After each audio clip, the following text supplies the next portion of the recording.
Trump threatens 50% EU tariff as talks hit the wall. Let's go ahead and jump into this video immediately. This is a suggestion via a channel member. News is going to move markets too in a significant way. Breaking news on the push for U.S. trade Let's deals. jump into it. President Trump says that talks with the European Union are hitting a brick wall and is now looking to take action. He said this about an hour ago, quote, "Our discussions with them are going nowhere. Therefore, I am recommending a straight 50% tariff on the European Union starting on June 1, 2025. That's about 9 days from now. Right. There is no tariff if the product is built or manufactured in the United States." And Treasury Secretary Scott Bessent here exclusively. And good morning to you, Mr. Secretary. And Scott Bessent has been everywhere lately on what has turned out to be a rather busy news day. And good morning to you. You were just in Canada the last few days meeting with members of the G7, the EU, and I want to get into all of that. But with regard to this move on the EU, how bad was the conversation in Canada to lead to this? Well, the conversation in Canada was fine. The problem is the lead up to that. The 90-day pause on the April 2nd tariffs was based on countries or trade blocs coming to us and negotiating in good faith. And I believe the president believes that the EU proposals have not been of the same quality that we've seen from our other important trading partners. Yeah, because we haven't hit them with the same amount, the same ridiculous amount, let's say. And also at the same time, the EU is rich. Like, and I mean rich, right? So, I mean, because they have so much money, they have the ability to basically play around with us, for now at least. I've said there are 18 important trade deals that we have to do. I'm working mostly on Asia, and that group has move forward with some very interesting proposals. They're negotiating in good faith. We've already inked a deal with the UK. I think there are a couple more coming in the near future. So I think this is in response just to the EU's pace. Let me get back to that in a moment. I mentioned June 1st is 9 days away. Is there an opportunity for negotiations in these 9 days? Well, I'm not going to negotiate on TV, but I would hope that this would light a fire under the EU, because, Bill, I've said before, EU has a collective action problem here. It's 27 countries, but they're being represented by this one group in Brussels. So some of the feedback that I've been getting is that the underlying countries don't even know what the EU is negotiating on their behalf. Yeah, guys, they're basically playing a game of telephone.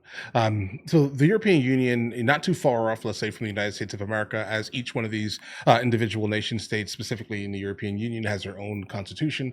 So do our states, let's say. But the difference is that they have been around for much longer than we have. Right? So they themselves are all insular on the inside of it, guys. I live half the year in Europe, in Spain.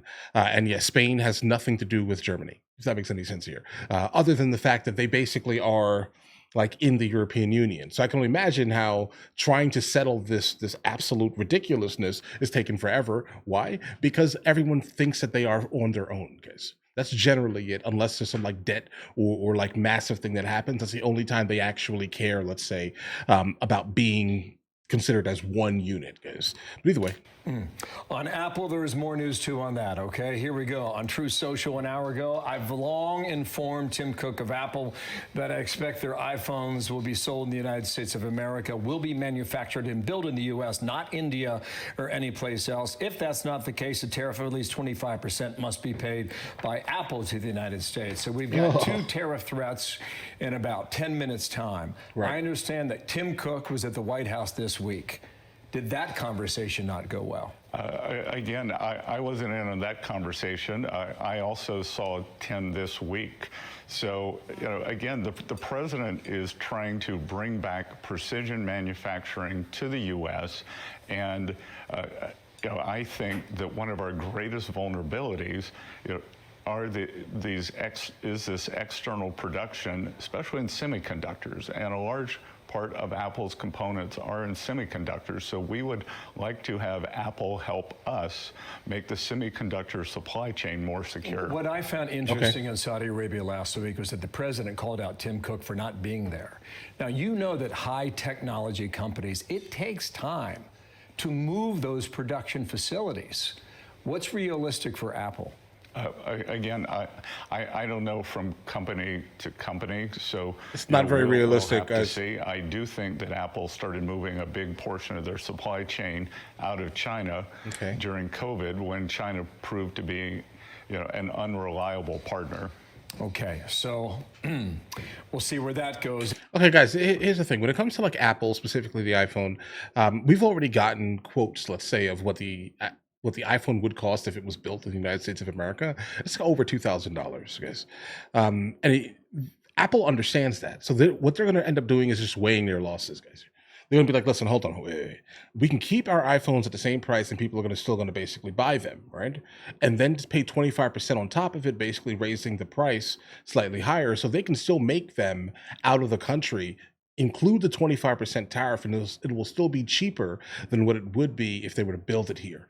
Okay, so I'm almost positive they're sitting down at the table right now and thinking about that specific thing, just cutting their losses, bro. Because unfortunately, it is what it is. Unless you want to pay over $2,000 for an iPhone, basically. And waiting a reply perhaps from Tim Cook, and maybe that comes today. Hopefully. On the big, beautiful bill, it passed in the House, but it only passed by a single vote. And some suggest that now's the hard part. Here's Senator Ron Johnson out of Wisconsin on what's expected next on the Senate side. I've already said it, in its current state is completely unacceptable to me. What was not even brought up in the House debate are the numbers we ought to be considering. The president said that he wants this passed ASAP. Are you worried that he's going to be upset with the Senate? I couldn't care less if he's upset. I'm concerned about Yeah, my he shouldn't. children, my He shouldn't grandchildren, care. and the fact that we are stealing from them. As you listen to that, it's going to be a battle. How much change can the president accept on the Senate revision? Well, I think we're going to see. The House had been working on their bill for a year, and I know the Senate, led by Leader Thune, is going to take this up immediately. And I'm not expecting that there's going to have to be that much change. And I respect Senator Johnson's position that we do have to get our finances in order, and that's a combination of controlling spending but also growing the economy. We did not get into this fiscal mess overnight. This has been a long process. We're not going to fix it overnight. I'm aligned with Senator Johnson on fixing it. I think we've just got to be careful on the timing. You mentioned economic growth in your comment there. This bill adds trillions to our debt. How is that acceptable to this administration? Well, again, you're referring to the CBO scoring, I believe, which is tenure scoring, and it's DC style scoring. So we think that we can both grow the economy and control the debt. And what's important, Bill, is that the economy grows faster than the debt. So what I would tell your viewers to focus on is what I'm focused on, is what Secretary Yellen was focused on, is what is the total debt to GDP? Because we can grow our way out of this. That if we change the growth trajectory, that's a lot of growth, guys, of the economy, then we will stabilize our finances and grow our way out of this. Okay. On the yeah, guys, we're gonna have to tariff like everybody in order for this to happen, though. And I think right now Trump is basically banking on that. Yeah, is there a way to basically grow our GDP? Sure, if all these companies decide to start basically manufacturing in the United States of America, number one. Number two would be Americans need to start getting paid more for every single thing that they do, basically. Like if that can happen, then the Americans are not going to basically, revolt when they start seeing the prices increasing on basically everything, probably in the next couple of months here, right? That's the only way I think that that's going to work out well. Then yeah, we could probably outpace the literal debt by increasing our GDP. That would make sense, guys. Tariffs that you mentioned, you had a lot of discussions in Canada. Japan was a part of that. You've talked about Japan a lot. If the Japanese is not the next country to do a deal, who is? As I mentioned before, we're far along with India. Give me Vietnam. They got in early on. Many of the Asian countries have come with very good deals. So there are 18 important trading partners. And I would say, with the exception of the EU, most are negotiating in very good faith. Who do you think goes first? Bill, we're going to have to see. Okay. I'm definitely team, definitely India coming first, or India, Vietnam, Cambodia. I'm super. We need those deals to go through in a very beneficial way for the United States of America. I'm telling you, if those can go through, then we've solved nearly everything. Then hopefully the EU will definitely follow, but the EU definitely needs to follow almost immediately because they have absolutely been, taking advantage since like the 1940s, guys. But either way, Is it a summer battle? Do we take this into the fall? And if we take it into the fall, are we talking about 2026 to do a deal? You can announce publicly with the EU. with the EU, which we have with anybody. that has to happen earlier. No, look, these deals are moving quickly, and that has to happen think faster. as we approach the end of the 90-day period, we're going to see more and more of them announced. Okay, is that July then? I Bro. think that's July, the August. 90 days. Okay, Come so on. we will look for that then. On Doge, you announced yesterday that Sam Korkus will stick with you as the new information officer at Treasury. The reason why this is important is because 2 months ago, you sent this on X. You said IRS modernization is 30 years behind schedule, 15 billion over budget, relying on outdated technology. We're working hard to make it more efficient. That's stunning when you think about that from March 21st. How long before the IRS is in the year 2025 then? Well, we got to get them into the 21st century first, because this modernization project, I believe, started before Sam was born. I believe the project started in 1990. I think it spent about $48 billion and is running on a programming language from when you and I were in college. So I think we can have this done by the end of the president's term, and along the way make substantial improvements. If we were to look, the IRS makes about as many payments as a mid-sized U.S. bank. A mid-sized U.S. bank does it with 10% of the people and with 10% of the cost. So my priorities at the IRS are collections, privacy, and customer service. And I think that this modernization that we're doing in the IT stack is going to increase all three. I'm definitely a team hoping that they start utilizing XRP for that specific thing.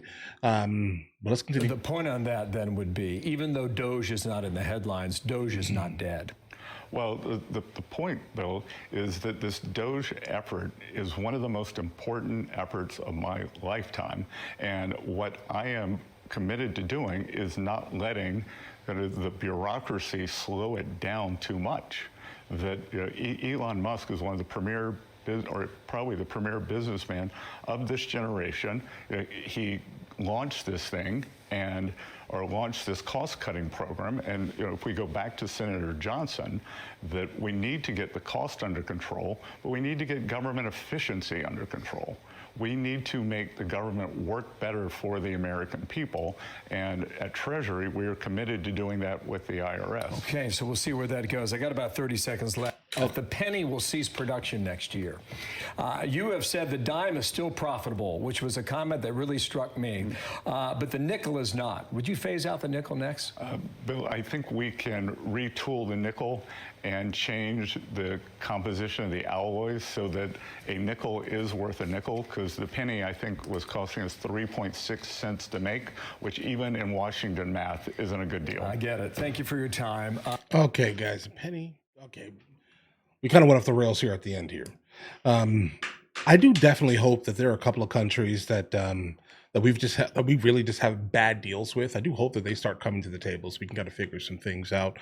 Obviously, they're not going to like it because they're no longer going to be on the benefiting, let's say, end of Americans' labor, basically. Right? They're no longer going to be on the end of that. So they're not going to like that.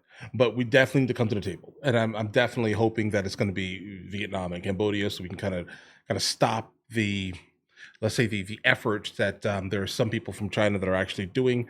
They're trying to basically origin launder their products into these other countries, so they can basically be stamped as made in Vietnam, made in Cambodia, et cetera, et cetera. So if we can kind of figure this out, I think we can definitely move forward and things will be beneficial. Also, secondly, I'm not a fan of the IRS, and I mean I'm just not, guys. I pay too much in taxes, so of course I wouldn't be a fan. Just to be honest here, I'm not in the United States of America enough to benefit from any of the taxes. It's not a thing. I'm not at all. I think I'm in totally maybe 3-4 months out of the year. Basically guarantee my feet are actually in the on U.S. soil, but yet I pay entirely too much money in taxes. I'm not a fan of the IRS at all. I mean, I'm sure it benefits other people, sure, right? But no, not me personally. It benefits me none. There's not a single bit of benefit I get from the IRS existing. So I'm definitely team get rid of them. Retool. If you want to retool something, retool BLM also. Let's work on that. Let's work on ATF also. Okay, let's make it so the Second Amendment is basically the Second Amendment. I would like to not allow crazies to get firearms though, so I'm kind of in the middle on that right there. But mainly retool the ATF, BLM, and the IRS. A lot of the three-letter organizations, let's go ahead and fix them because they've absolutely been infected by politics rather than just reading the letter of the law and going by the letter of the law. You get what I'm saying here, guys? There are a couple of fixes that definitely need to happen, and I definitely hope that they happen immediately. All right? But all right, listen, if you guys are new here, please like and subscribe. In the meantime, I'll catch you guys later.